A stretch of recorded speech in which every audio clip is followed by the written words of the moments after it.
News দেখাচ্ছে আর TV Abdullah বিন Abdul Razzak post দিয়েছে, তাহলে হবে। ইন্না লিল্লাহি ওয়া ইন্না ইলাইহি রাজিউন পড়ুন। ইন্না লিল্লাহি ওয়া ইন্না ইলাইহি রাজিউন। ইন্না লিল্লাহি ওয়া ইন্না ইলাইহি রাজিউন। আল্লাহুম্মা ইগফির লাহু ওয়ারহামহু ওয়াআফিহি ওয়া'ফু আনহু ওয়া আকরিম নুজুলাহু ওয়া ওয়াসসা' মুদখালাহু।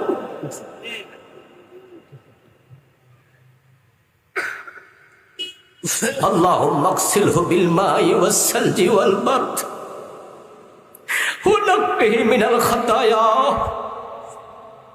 كما ينقى الثوب الأبيض من الدنس. اللهم أبدله دارا خيرا من داره وأهلا خيرا من أهله وجوزا خيرا من زوجه. اللهم أدخله الجنة. اللهم ادخله الجنة. اللهم ادخله الجنة وقه عذاب النار. اللهم ارزقه درجة الشهادة. اللهم ارزقه درجة الشهادة. اللهم ارزقه درجة الشهادة. الله الله আমার প্রিয় ভাই হাদিকে তুমি শহীদ হিসাবে কবুল করো। ইয়া আল্লাহ, তাকে তুমি জান্নাতের উচ্চ মাকাম তুমি দান করো।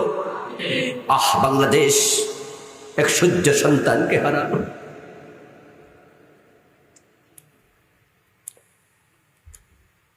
অন্যায়ের বিরুদ্ধে এইভাবে বলিষ্ঠ কণ্ঠে কথা বলার মতো যুবক বাংলাদেশে বড় অভাব, বড় অভাব। তার কিছু ভিডিও ক্লিপ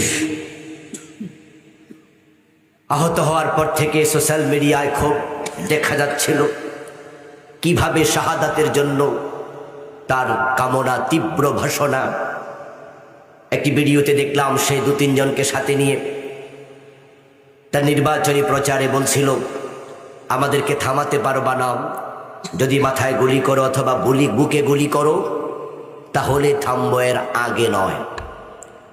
এরপর বলল, আমি নাম বললো আরেকটা ছেলে, অমক আমরা 3 জন এখানে আছি, যদি আমাদেরকে মেরে ফেলা হয় কমপক্ষে আপনারা বিচারটুকু করবেন। হত্যাকারীদের বিচারটুকু না করলে এ জাতীয় সৎ কথা, হক কথা বলার লোক জন্ম নেবে না। আমি মারা গেলে আরেকটা ভিডিওতে বলেছে, আমার সন্তানটার প্রতি খেয়াল রাখবেন। এই ছেলেটা আজকে শহীদ হয়ে গেল। আল্লাহ তার নাবালক শিশুকে তুমি নিজ দায়িত্বে নিয়ে যাও, তুমি তার জিম্মাদার হয়ে যাও। আল্লাহ তার স্ত্রী অল্প বয়সে বিধবা হয়ে গেল, রব্বুল আলামিন হাদিস স্ত্রীর তুমি জিম্মাদার হয়ে যাও। প্রিয় ভাইয়েরা আমার, ওসমান হাদিকে প্রকাশ্যে গুলি করে অপরাধীরা কিভাবে বিদেশ চলে যায়। বলা হচ্ছে ইন্ডিয়ায় চলে গেছে, আমি জানি না আদৌ গেছে না বাংলাদেশে রয়ে গেছে, কিন্তু ধরা পড়েনি। ধরা পড়লো জানি না কি বিচার হবে। এই দেশে আরো কত মানুষ খুন হয়েছে, গুম হয়েছে, নিরাপত্তা নাই, জীবনের কোরআনবিহীন সমাজ চুরি বন্ধ করতে পারে না, ডাকাতি বন্ধ করতে পারে না, ডক্টর কামালের লেখা সংবিধান খুন, ধর্ষণ, অপহরণ, হত্যা বন্ধ করতে পারে না, চাঁদাবাজি বন্ধ করতে পারে না। চাঁদার জন্য মানুষকে পাথর দিয়ে মাথার খুন করার দৃশ্য আমাদের দেখতে হয়েছে পরবর্তীতে বাংলাদেশে। এই জন্যই আমরা বলি ৭২-এর সংবিধান দিয়ে হবে না, চলমান সংবিধান দিয়ে হবে না। জান্নাত পেতে চাও পরকালে, দুনিয়ায় শান্তি পেতে চাও, আল্লাহর কোরআনকে সংবিধান বানাতে হবে।